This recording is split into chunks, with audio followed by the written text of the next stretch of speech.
Hello, my name is Lauren Parker, and I'm 26 years old. I grew up in a house that never felt like home. My father passed away when I was 16, and after that, everything changed. My stepmother, Patricia, and her daughter, Vanessa, made sure I knew I didn't belong. For years, I tried to be a good daughter and sister. I helped with chores, studied hard, and worked part-time jobs to support myself. But no matter what I did, Patricia always favored Vanessa. If Vanessa wanted something, she got it, even if it meant taking away what was mine. One night, everything fell apart. I had just come home from work when I found my bags packed by the door. Patricia stood in the living room with Vanessa by her side, both of them smirking. "You need to leave," Patricia said coldly. "This house belongs to my daughter, and you're just a burden." I stared at her, my heart pounding. "What? Why?" Vanessa crossed her arms. "You're nothing but an extra mouth to feed, Lauren. It's time you figure out life on your own."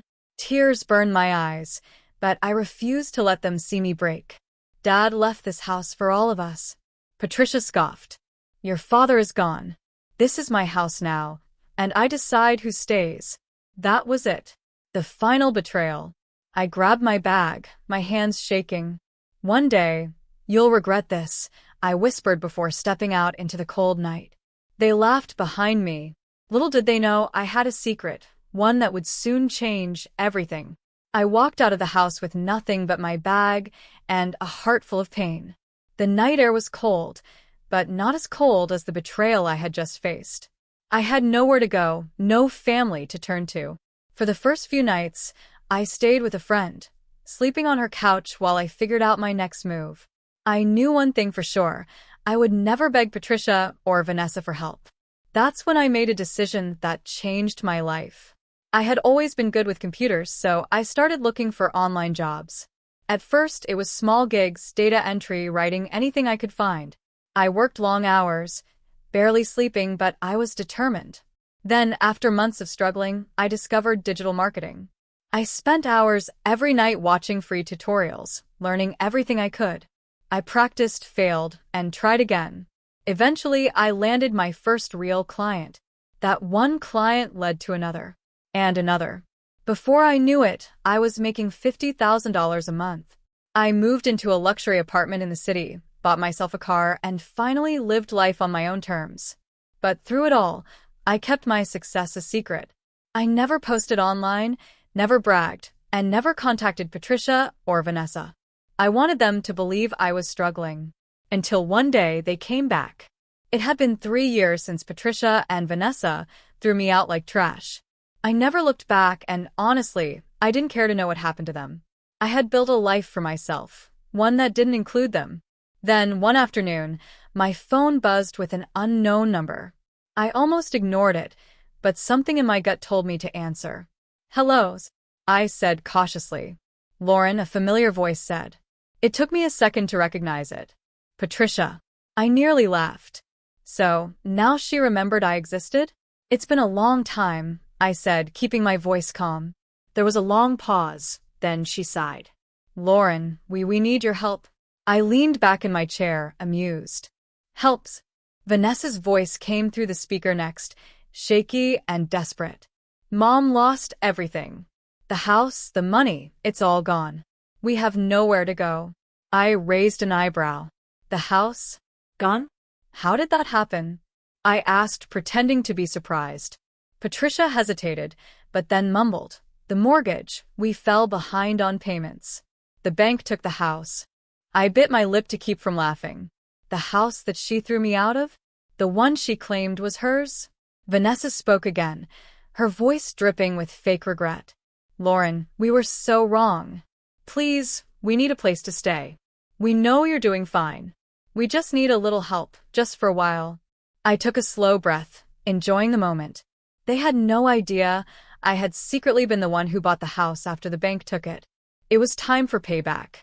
I let the silence stretch for a moment, pretending to consider their plea. In reality, I already knew my answer. "You need a place to stay?" I asked slowly, my voice calm. "Yes," Patricia said, a bit too eagerly. "Just for a while. We'll find work and get back on our feet." We promise. I almost burst out laughing. Get back on their feet?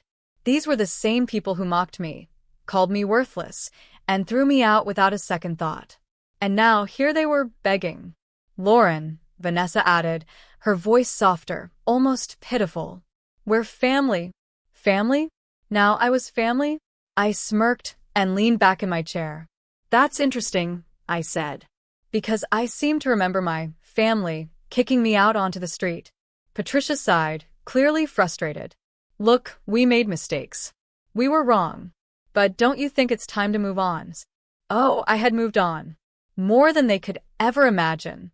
I stood up and walked over to my window, gazing down at the very house they had lost, the house I now owned. Well, you're in luck, I finally said.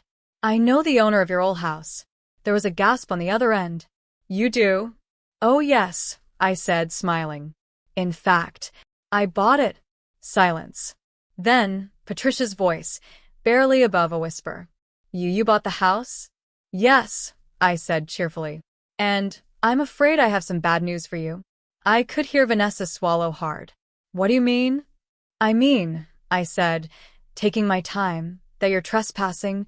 A sharp gasp. Duh. Patricia stuttered. You're squatting in my house, I continued. And I have an eviction notice with your names on it.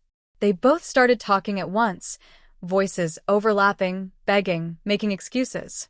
I didn't care. This is what happens, I said coldly, when you throw away the wrong person. And with that, I hung up the phone. The moment I hung up the phone, I felt a deep satisfaction settle over me.